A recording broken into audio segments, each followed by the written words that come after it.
नमस्कार दोस्तों, आपका स्वागत है बीपीएम नॉलेज यूट्यूब चैनल पर। और आज हम लोग जो है बिहार एसएससी का जो है क्वेश्चन पेपर लेकर आए हैं और टॉप 50 क्वेश्चन सिलेक्टेड क्वेश्चन को लेकर आए हैं। तो वीडियो को लास्ट तक ज़रूर देखिएगा और अगर इसमें कोई भी आंसर आपको पता है तो आप कमेंट बॉक्स में ज़रूर बताइएगा। तो चलिए आज का वीडियो शुरू करते हैं। आज का पहला क्वेश्चन है, 18 कैरेट सोने में सोना का प्रतिशत होता है। 18 कैरेट सोना में सोने का प्रतिशत होता है तो ये होता है 75%। इसका राइट आंसर ऑप्शन डी हो जाएगा। 75% जो है 18 कैरेट सोने में जो है सोना पाया जाता है। चलिए अगला क्वेश्चन देख लेते हैं। अगला क्वेश्चन है, लोहे के गैल्वेनीकरण में कौन सी धातु प्रयुक्त होती है। लोहे के गैल्वेनीकरण में कौन सी धातु प्रयुक्त होती है तो ये होती है जिंक। इसका राइट आंसर ऑप्शन बी हो जाएगा। जिंक जो है यह लोहे के जो है गैल्वेनीकरण में जो है प्रयुक्त धातु होती है। चलिए अगला क्वेश्चन देख लेते हैं। अगला क्वेश्चन है, सबसे पहले किस जीव को अंतरिक्ष में भेजा गया था। सबसे पहले किस जीव को अंतरिक्ष में भेजा गया था तो यह कुत्ता को भेजा गया था। इसका राइट आंसर ऑप्शन डी हो जाएगा। कुत्ता को जो है सबसे पहले जो है अंतरिक्ष में भेजा गया था। चलिए अगला क्वेश्चन देख लेते हैं। अगला क्वेश्चन है, ध्वनि तरंगे किस में नहीं चल सकती है। ध्वनि तरंगे किस में नहीं चल सकती है तो यह निर्वात में नहीं चल सकती है। इस क्वेश्चन का राइट आंसर ऑप्शन सी हो जाएगा। निर्वात में जो है ध्वनि तरंगे जो है नहीं चल सकती है। चलिए अगला क्वेश्चन देख लेते हैं। अगला क्वेश्चन है, उपसौर की स्थिति कब बनती है। उपसौर की स्थिति कब बनती है तो ये बनती है 3 जनवरी को। इसका राइट आंसर ऑप्शन सी हो जाएगा। 3 जनवरी को जो है उपसौर की जो है स्थिति बनती है। चलिए अगला क्वेश्चन देख लेते हैं। अगला क्वेश्चन है, किस अर्थशास्त्री के अनुसार अर्थशास्त्र मनुष्य के भौतिक कल्याण का अध्ययन है। किस अर्थशास्त्री के अनुसार अर्थशास्त्र मनुष्य के भौतिक कल्याण का अध्ययन है तो ये मार्शल के अनुसार। इसका राइट आंसर ऑप्शन ए हो जाएगा। मार्शल के अनुसार जो है यह अर्थशास्त्र जो है मनुष्य के भौतिक कल्याण का जो है अध्ययन है। चलिए अगला क्वेश्चन देख लेते हैं। अगला क्वेश्चन है, प्रथम विश्व युद्ध का तत्कालीन कारण क्या है। बहुत ही इंपॉर्टेंट क्वेश्चन है तो जो है क्वेश्चन को पूरा ध्यान से देखिएगा। प्रथम विश्व युद्ध का तत्कालीन कारण क्या था तो यह था फर्डिनेंड की जो है सरोजोवा में हत्या हो गया था। इसका राइट आंसर ऑप्शन ए हो जाएगा। फर्डिनेंड की जो है सारोजोवा में जो है हत्या हो गया था। इसके विरोध में जो है प्रथम विश्व युद्ध जो है तत्कालीन हुआ था। चलिए अगला क्वेश्चन देख लेते हैं। अगला क्वेश्चन है, निम्नलिखित में से कौन सा पुरातात्विक स्थल सिंधु घाटी की सभ्यता से संबंधित नहीं है। निम्नलिखित में से कौन सा पुरातात्विक स्थल सिंधु घाटी की सभ्यता से संबंधित नहीं है तो ये बालाथल। इसका राइट आंसर ऑप्शन सी हो जाएगा। बालाथल जो है यह जो है सिंधु घाटी सभ्यता से जो है संबंधित नहीं है। चलिए अगला क्वेश्चन देख लेते हैं। अगला क्वेश्चन है, निम्नलिखित कणों में किसका द्रव्यमान सबसे अधिक होता है। निम्नलिखित कणों में किसका द्रव्यमान सबसे अधिक होता है तो ये होता है अल्फा कण का। इस क्वेश्चन का राइट आंसर ऑप्शन डी हो जाएगा। अल्फा कण का जो है द्रव्यमान सबसे अधिक होता है। चलिए अगला क्वेश्चन देख लेते हैं। अगला क्वेश्चन है, निम्नलिखित में से भारत का कौन सा राज्य कर्क रेखा के उत्तर में स्थित है। निम्नलिखित में से भारत का कौन सा राज्य कर्क रेखा के उत्तर में स्थित है तो ये बिहार। इसका राइट आंसर ऑप्शन सी हो जाएगा। बिहार जो है यह भारत का जो है कर्क रेखा के उत्तर में स्थित है। चलिए अगला क्वेश्चन देख लेते हैं। अगला क्वेश्चन है, भारत के धर्मीय विकास के कितने लक्षण निर्धारित किए गए हैं। भारत ने धर्मीय विकास के कितने लक्षण जो है निर्धारित किए गए हैं तो ये 17 लक्षण। इस क्वेश्चन का राइट आंसर ऑप्शन बी हो जाएगा। 17 लक्षण जो है यह भारत के धर्मीय विकास के जो है निर्धारित किए गए हैं। चलिए अगला क्वेश्चन देख लेते हैं। अगला क्वेश्चन है, केलोमाइन एक खनिज है जिसमें होता है। केलोमाइन एक खनिज है जिसमें क्या होता है तो ये होता है ZnCO3। इसका राइट आंसर ऑप्शन डी हो जाएगा। ZnCO3 जो है यह केलोमाइन का जो है एक खनिज है जिसमें कि मौजूद होता है। चलिए अगला क्वेश्चन देख लेते हैं। अगला क्वेश्चन है, पुष्प के किस भाग से केसर उत्पन्न होती है? पुष्प के किस भाग से केसर उत्पन्न होती है? तो ये होती है वर्तिकार्ग यानी कि वर्तिका से। इसका राइट आंसर ऑप्शन सी हो जाएगा। वर्तिकार्ग या वर्तिका से जो है पुष्प के जो है केसर उत्पन्न होता है। चलिए अगला क्वेश्चन देख लेते हैं। अगला क्वेश्चन है, किस समिति ने भारत के संविधान में मूल कर्तव्यों को सम्मिलित करने की सिफारिश की? किस समिति ने भारत के संविधान में मूल कर्तव्यों को सम्मिलित करने की सिफारिश की? तो ये की थी स्वर्ण सिंह समिति ने। इसका राइट आंसर ऑप्शन ए हो जाएगा। स्वर्ण सिंह समिति ने जो है ये संविधान में जो है मूल कर्तव्यों को जो है सम्मिलित करने की जो है सिफारिश की थी। चलिए अगला क्वेश्चन देख लेते हैं। अगला क्वेश्चन है, निम्न में से किस गैस को मार्स गैस के नाम से जाना जाता है? निम्न में से किस गैस को मार्स गैस के नाम से जाना जाता है? तो यह CH4। इसका राइट आंसर ऑप्शन ए हो जाएगा।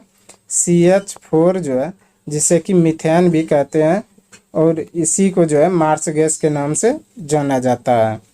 चलिए अगला क्वेश्चन देख लेते हैं। अगला क्वेश्चन है, हरित क्रांति के जनक कौन है? हरित क्रांति के जनक कौन है? तो यह नॉर्मन बोरलॉग। इसका राइट आंसर ऑप्शन बी हो जाएगा। नॉर्मन बोरलॉग जो है यह हरित क्रांति के जो है जनक हैं। चलिए अगला क्वेश्चन देख लेते हैं। अगला क्वेश्चन है, शिकागो में 1893 में विश्व धर्म संसद में किसने भाग लिया? शिकागो में 1893 में विश्व धर्म संसद में किसने भाग लिया था? तो ये लिया था स्वामी विवेकानंद ने। इसका राइट आंसर ऑप्शन बी हो जाएगा। स्वामी विवेकानंद ने जो है शिकागो में 1893 में जो है विश्व धर्म संसद में जो है भाग लिया था। चलिए अगला क्वेश्चन देख लेते हैं। अगला क्वेश्चन है, कॉटन जिन का आविष्कार किसने की? कॉटन जिन का आविष्कार किसने की? तो इसका किया था एली हाइटनी ने। इसका राइट आंसर ऑप्शन सी हो जाएगा। एली हाइटनी ने जो है कॉटन जिन का जो है आविष्कार किया था। चलिए अगला क्वेश्चन देख लेते हैं। अगला क्वेश्चन है, मानव के लिए श्रव्य आवृत्ति का पारस कितनी होती है? मानव के लिए श्रव्य आवृत्ति का पारस कितनी होती है? तो ये होती है 20 से 20,000 हर्ट्ज। इसका राइट आंसर ऑप्शन डी हो जाएगा। 20 से 20,000 हर्ट्ज जो है यह मानव के लिए श्रव्य आवृत्ति का जो है पारस होती है। चलिए अगला क्वेश्चन देख लेते हैं। अगला क्वेश्चन है, जीन प्रवर्धन तकनीक जिसे PCCR जो है कहते हैं को विकसित किसने किया था? जीन प्रवर्धन तकनीक जिसे PCR कहते हैं को विकसित किसने किया था? तो इसे किया था मुलिस ने। इसका राइट आंसर ऑप्शन डी हो जाएगा। मुलिस ने जो है यह PCR तकनीक को जो है विकसित किया था। चलिए अगला क्वेश्चन देख लेते हैं। अगला क्वेश्चन है, निम्न में से किसे भारत का नेपोलियन कहा जाता है? निम्न में से किसे भारत का नेपोलियन कहा जाता है? तो ये कहा जाता है समुद्रगुप्त को। इसका राइट आंसर ऑप्शन बी हो जाएगा। समुद्रगुप्त को जो है भारत का नेपोलियन कहा जाता है। चलिए अगला क्वेश्चन देख लेते हैं। अगला क्वेश्चन है, वर्मी कंपोस्ट में संलग्न मुख्य जीव का नाम है? वर्मी कंपोस्ट में संलग्न मुख्य जीव का नाम क्या? तो ये है केचुआ। इसका राइट आंसर ऑप्शन ए हो जाएगा। केचुआ जो है वर्मी कंपोस्ट के लिए बहुत ही महत्वपूर्ण जीव है। चलिए अगला क्वेश्चन देख लेते हैं। अगला क्वेश्चन है, निम्न में किसका संबंध राज्य उत्पत्ति के सामाजिक समझौते सिद्धांत से नहीं है? निम्न में से किसका संबंध जो है राज्य उत्पत्ति के सामाजिक समझौते सिद्धांत से नहीं है? तो ये मिल का। इसका राइट आंसर ऑप्शन बी हो जाएगा। मिल का जो है जॉन मिल, जिसका पूरा नाम जॉन मिल है, उसका संबंध जो है राज्य उत्पत्ति के जो है सामाजिक समझौते सिद्धांत से नहीं है। चलिए अगला क्वेश्चन देख लेते हैं। अगला क्वेश्चन है, पीपुल्स वार ग्रुप किससे संबंधित है? पीपुल्स वार ग्रुप किससे संबंधित है? तो ये है नक्सलवाद से। इसका राइट आंसर ऑप्शन डी हो जाएगा। नक्सलवाद से जो है पीपुल्स वार ग्रुप जो है संबंधित है।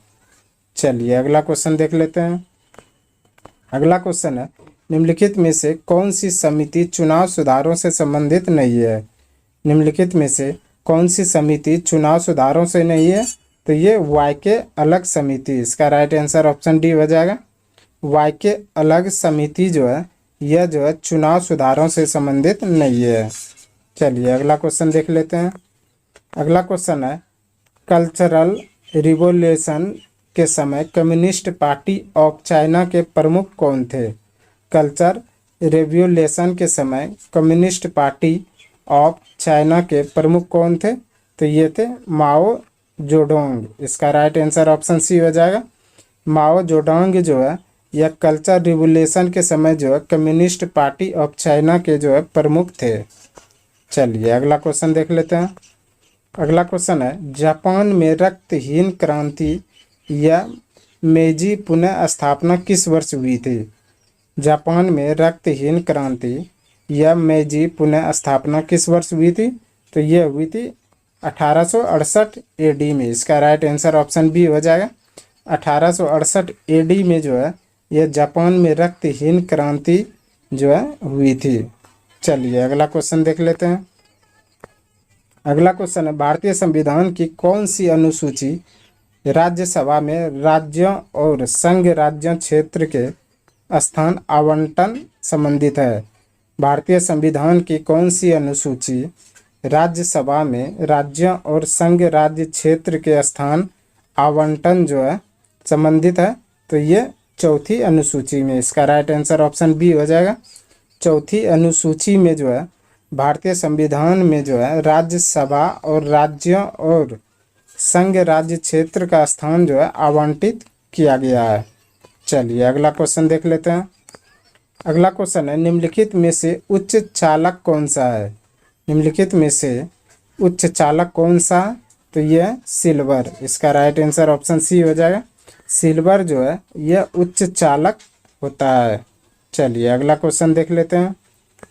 अगला क्वेश्चन है प्रति चुंबकीय पदार्थ की चुंबकीय प्रकृति होती है? प्रति चुंबकीय पदार्थ की चुंबकीय प्रकृति कैसी होती है? तो यह ऋणात्मक होती है। इस क्वेश्चन का राइट आंसर ऑप्शन बी हो जाएगा। ऋणात्मक जो है प्रति चुंबकीय पदार्थ की जो है चुंबकीय प्रकृति होती है। चलिए अगला क्वेश्चन देख लेते हैं। अगला क्वेश्चन है निम्नलिखित में से कौन सा एक परिस्थितिकी मानव का प्रतिकूल प्रभाव नहीं है? निम्नलिखित में से कौन सा परिस्थिति मानव का जो है प्रतिकूल प्रभाव नहीं है? तो ये सामाजिक वानिकी, इसका राइट आंसर ऑप्शन सी हो जाएगा। सामाजिक वानिकी जो है यह जो है मानव का प्रतिकूल जो है प्रभाव नहीं है। चलिए अगला क्वेश्चन देख लेते हैं। अगला क्वेश्चन है वंशागति का क्रोमोसोमवाद का सिद्धांत किसने प्रस्तुत किया? वंशागति का क्रोमोसोमवाद का सिद्धांत किसने प्रस्तुत किया? तो ये किया था सटन एवं बमूरी ने, इसका राइट आंसर ऑप्शन डी हो जाएगा। सटन एवं बमूरी ने जो है वंशागति क्रोमोसोमवाद का सिद्धांत जो है प्रस्तुत किया था। चलिए अगला क्वेश्चन देख लेते हैं। अगला क्वेश्चन है संयुक्त राष्ट्र संघ कब अस्तित्व में आया? संयुक्त राष्ट्र संघ कब अस्तित्व में आया? तो यह 24 अक्टूबर 1945 को, इसका राइट आंसर ऑप्शन डी हो जाएगा। 24 अक्टूबर 1945 को जो है संयुक्त राष्ट्र संघ जो है अस्तित्व में आया था। चलिए अगला क्वेश्चन देख लेते हैं। अगला क्वेश्चन है सम्राट जेम्स प्रथम का राजदूत सर यमस के किस मुगल शासक के दरबार में आया था? सम्राट जेम्स प्रथम का राजदूत जो था सर यमस जो है किस मुगल शासक के दरबार में आया था? तो ये आया था जहांगीर के शासनकाल में, इसका राइट आंसर ऑप्शन बी हो जाएगा। जहांगीर के दरबार में जो है सम्राट जेम्स प्रथम का राजदूत जो था सर यमस जो है आया था। चलिए अगला क्वेश्चन देख लेते हैं। अगला क्वेश्चन है निम्न में से कौन से ग्रंथ वैदिक साहित्य का हिस्सा नहीं है? निम्न में से कौन सा ग्रंथ वैदिक साहित्य का हिस्सा नहीं है? तो ये वेदांग नहीं है, इसका राइट आंसर ऑप्शन डी हो जाएगा। वेदांग जो है ग्रंथ जो है वैदिक साहित्य का जो है हिस्सा नहीं है। चलिए अगला क्वेश्चन देख लेते हैं। अगला क्वेश्चन है निम्नलिखित देशों में से किसके साथ भारत का सबसे लंबा स्थल सीमा है? निम्नलिखित देशों में से किसके साथ भारत का सबसे लंबा स्थल सीमा है? तो यह बांग्लादेश के साथ, इसका राइट आंसर ऑप्शन बी हो जाएगा। बांग्लादेश के साथ जो है यह भारत का सबसे लंबा जो है स्थल सीमा है। चलिए अगला क्वेश्चन देख लेते हैं। अगला क्वेश्चन है 14वें वित्त आयोग के द्वारा राजकोषीय घाटे की सीमा सकल राज्य घरेलू उत्पाद के प्रतिशत के रूप में कितनी निर्धारित की गई है? 14वें वित्त आयोग के द्वारा राजकोषीय घाटे की सीमा सकल राज्य घरेलू उत्पाद के प्रतिशत के रूप में जो है कितनी निर्धारित की गई है? तो ये 3% निर्धारित की गई है। इसका राइट आंसर ऑप्शन डी हो जाएगा। 3% जो है 14वें वित्त आयोग के द्वारा जो है राजकोषीय घाटे सीमा सकल राज्य घरेलू उत्पाद में जो है प्रतिशत निर्धारित की गई है। चलिए अगला क्वेश्चन देख लेते हैं। अगला क्वेश्चन है निम्न में कौन सा रासायनिक परिवर्तन का उदाहरण है? निम्न में कौन सा रासायनिक परिवर्तन का उदाहरण है? तो यह लकड़ी का जलना। इस क्वेश्चन का राइट आंसर ऑप्शन सी हो जाएगा। लकड़ी का जलना जो है यह रासायनिक परिवर्तन का जो है उदाहरण है। चलिए अगला क्वेश्चन देख लेते हैं। अगला क्वेश्चन जो कि बहुत ही इम्पोर्टेंट क्वेश्चन जो है और हर एक एग्जाम में कम से कम पूछा ही जाता है कि मधुमक्खी पालन का वैज्ञानिक नाम क्या है? मधुमक्खी पालन का वैज्ञानिक नाम क्या है? तो इसको कहा जाता है एपीकल्चर। इस क्वेश्चन का राइट आंसर ऑप्शन सी हो जाएगा। एपीकल्चर जो है यह मधुमक्खी पालन का वैज्ञानिक नाम है। चलिए अगला क्वेश्चन देख लेते हैं। अगला क्वेश्चन है एक सौर जल हीटर से गर्म जल कब प्राप्त नहीं किया जा सकता है? एक सौर जल हीटर से गर्म जल कब प्राप्त नहीं किया जा सकता? तो यह बादल छाए हुए दिन पर। इस क्वेश्चन का राइट आंसर ऑप्शन बी हो जाएगा। बादल छाए हुए दिन पर जो है एक सौर जल हीटर जो है गर्म जल जो है प्राप्त नहीं किया जा सकता है। चलिए अगला क्वेश्चन देख लेते हैं। अगला क्वेश्चन है ऊपरी वायुमंडल की ऊपरी परत निम्न में से किसके द्वारा कम हो जा रही है? ऊपरी वायुमंडल की ऊपरी परत निम्न में से किसके कारण से जो है कम हो रही है? तो यह क्लोरोफ्लोरोकार्बन। इस क्वेश्चन का राइट आंसर ऑप्शन बी हो जाएगा, जिसे कि CFC कहते हैं। क्लोरोफ्लोरोकार्बन जो है इसके कारण से जो है वायुमंडल की ऊपरी परत जो है यह कम हो जा रही है। चलिए अगला क्वेश्चन देख लेते हैं। अगला क्वेश्चन है निम्न में से किस धातु का जड़त्व अधिकतम होता है? निम्न में से किस धातु का जड़त्व जो है अधिकतम होता है? तो यह एक रेलगाड़ी का। इस क्वेश्चन का राइट आंसर ऑप्शन सी हो जाएगा। एक रेलगाड़ी का जो है यह जड़त्व अधिकतम होता है। चलिए अगला क्वेश्चन देख लेते हैं। अगला क्वेश्चन है भारतीय संविधान में प्रस्तावना को किस संविधान से लिया गया है? भारतीय संविधान में प्रस्तावना को जो है किस संविधान से लिया गया? तो यह USA के संविधान से। इस क्वेश्चन का राइट आंसर ऑप्शन ए हो जाएगा। USA के संविधान से जो है भारतीय संविधान में जो है प्रस्तावना को जो है लिया गया है। चलिए अगला क्वेश्चन देख लेते हैं। अगला क्वेश्चन है पादपों में प्रकाश संश्लेषण के दौरान बनने वाला प्रथम अस्थायी उत्पाद है। पादपों में प्रकाश संश्लेषण के दौरान बनने वाला प्रथम अस्थायी जो है उत्पाद कौन सा है? तो यह मौलिक एसिड। इस क्वेश्चन का राइट आंसर ऑप्शन सी हो जाएगा। मौलिक एसिड जो है यह पादपों में जो है प्रकाश संश्लेषण के दौरान जो है बनने वाला प्रथम अस्थायी उत्पाद है। चलिए अगला क्वेश्चन देख लेते हैं। अगला क्वेश्चन है 1857 की क्रांति के समय भारत का गवर्नर कौन था? ये भी बहुत बार पूछा गया एग्जाम में क्वेश्चन है और यह बहुत ही इम्पोर्टेंट क्वेश्चन है कि 1857 की क्रांति के समय जो है भारत का गवर्नर कौन था? तो उस समय था लॉर्ड कैनिंग। इस क्वेश्चन का राइट आंसर ऑप्शन ए हो जाएगा। लॉर्ड कैनिंग जो है 1857 की क्रांति के समय जो है भारत का गवर्नर था। चलिए अगला क्वेश्चन देख लेते हैं। अगला क्वेश्चन है महाराष्ट्र में पश्चिमी घाट किस नाम से जानी जाती है? महाराष्ट्र में पश्चिमी घाट किस नाम से जाना जाता है? तो ये सह्याद्री के नाम से। इस क्वेश्चन का राइट आंसर ऑप्शन बी हो जाएगा। सह्याद्री के नाम से जो है महाराष्ट्र में जो है पश्चिमी घाट को जाना जाता है। चलिए अगला क्वेश्चन देख लेते हैं। अगला क्वेश्चन है निम्नलिखित क्षेत्रों में से किसमें बुशमैन पाए जाते हैं? निम्नलिखित क्षेत्रों में से किसमें बुशमैन पाए जाते हैं? तो ये पाए जाते हैं कालाहारी मरुस्थल में। इस क्वेश्चन का राइट आंसर ऑप्शन बी हो जाएगा। कालाहारी मरुस्थल में जो है वहाँ उस क्षेत्र में बुशमैन पाए जाते हैं। चलिए अगला क्वेश्चन देख लेते हैं। अगला क्वेश्चन है, वास्तविक वस्तु का वास्तविक प्रतिबिंब निम्न में से कौन बना सकता है? वास्तविक वस्तु का वास्तविक प्रतिबिंब जो है निम्न में से कौन बना सकता है? तो ये अवतल दर्पण। इस क्वेश्चन का राइट आंसर ऑप्शन बी हो जाएगा। अवतल दर्पण जो है वास्तविक वस्तु का जो है वास्तविक प्रतिबिंब जो है बना सकता है। चलिए अगला क्वेश्चन देख लेते हैं। अगला क्वेश्चन है, कांच बनाने में उपयोग आने वाला मुख्य घटक कौन सा है? कांच बनाने में उपयोग आने वाला मुख्य घटक कौन सा? तो ये है सिलिका सिलिकेट। इस क्वेश्चन का राइट आंसर ऑप्शन सी हो जाएगा। सिलिका सिलिकेट जो है कांच बनाने में उपयोग आने वाला जो है मुख्य घटक है। चलिए अगला क्वेश्चन देख लेते हैं। आज का अंतिम क्वेश्चन है, न्यायमूर्ति पुंछी आयोग किससे संबंधित है? न्यायमूर्ति पुंछी आयोग किससे संबंधित है? तो ये है केंद्र राज्य संबंध से। इस क्वेश्चन का राइट आंसर ऑप्शन बी हो जाएगा। केंद्र राज्य संबंध से जो है न्यायमूर्ति पुंछी आयोग जो है संबंधित है। आज के लिए बस इतना ही। हमें उम्मीद है कि ये वीडियो आपको पसंद आया होगा। अगर पसंद आया तो प्लीज़ लाइक कमेंट शेयर और चैनल को सब्सक्राइब जरूर करें। और बिहार एसएससी की तैयारी करने के लिए जो है हमारे चैनल को सब्सक्राइब जरूर करें। धन्यवाद।